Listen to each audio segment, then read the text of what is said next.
इस वीडियो में हम डिस्कस करेंगे क्रेसोफाइट्स के बारे में। क्रेसोफाइट्स से रिलेटेड नीट में 2018 और 16 में क्वेश्चन पूछा गया है। तो सबसे पहले जो आप लोगों ने ये पॉइंट याद रखना है वो क्या है, किंगडम प्रोटिस्टा से ये बिलोंग करते हैं। नेक्स्ट आप लोगों ने याद रखना है कि ये सिंगल सेल्ड यूकैरियोट्स होते हैं। इनके पास वेल डिफाइंड न्यूक्लियस होता है और क्या होता है, इनके पास मेम्ब्रेन बाउंड ऑर्गेनेल्स होती है। इनमें ये प्राइमरली एक्वेटिक होते हैं। अब नेक्स्ट पॉइंट जो आप लोगों ने याद रखना है कि जो क्रेसोफाइट्स हैं इसमें जो ग्रुप्स आते हैं वो कौन कौन से हैं। एक तो डाइएटम्स है और दूसरा है गोल्डन एल्गी, जिसको हम डेस्मिड्स भी बोलते हैं, और 2016 में इससे रिलेटेड क्वेश्चन आ चुके। नेक्स्ट पॉइंट जो आप लोगों ने याद रखना है कि ये हमें कहाँ मिलते हैं, ये फ्रेश वाटर और मैरीन एनवायरनमेंट मींस कि दोनों में ही ये पाए जाते हैं। नेक्स्ट आप लोगों ने याद रखना है कि ये माइक्रोस्कोपिक हैं और जो वाटर करंट है उसमें ये फ्लोट करते हैं पैसिवली, और जिन्हें हम क्या कहते हैं,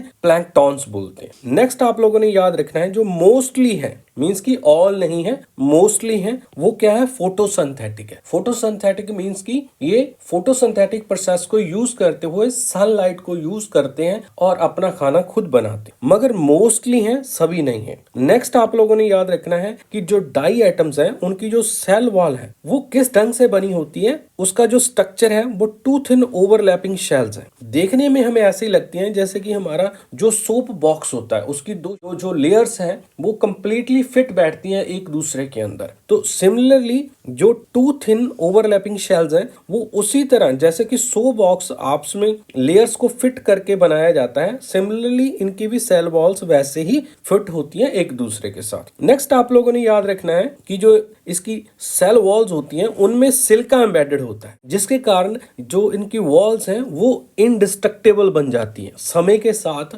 वो जल्दी टूटती नहीं है। तो जिसके कारण डाई एटम्स जो है वो लेफ्ट बिहाइंड रह जाते हैं, मींस कि जो उनके डिपॉजिट्स बचते हैं सेल वॉल्स के, उनके हैबिटेट्स में वो क्या होते हैं, अकम्युलेट होते रहते हैं over the billion of years, और जिसे हम क्या कहते हैं, डाई एटोमेशियस अर्थ बोलते हैं। अब नेक्स्ट पॉइंट जो आप लोगों ने याद रखना है कि जो सेल वॉल के डिपॉजिट्स हमें मिलते हैं उनकी जो नेचर है वो ग्रिटी नेचर है। जो वो सॉइल मिलती है हमें उसको हम यूज करते हैं पॉलिशिंग के लिए और फिल्ट्रेशन करते हैं हम किसकी, ऑयल और सिरप्स की। नेक्स्ट पॉइंट आप लोगों ने याद रखना है कि जो डाई एटम्स हैं वो ओशंस में क्या काम करते हैं, चीफ प्रोड्यूसर का काम करते हैं, जो कि 2018 में ये क्वेश्चन पूछा गया है। तो चलिए मिलते हैं हम नेक्स्ट वीडियो में नेक्स्ट टॉपिक के साथ। Thank you very much.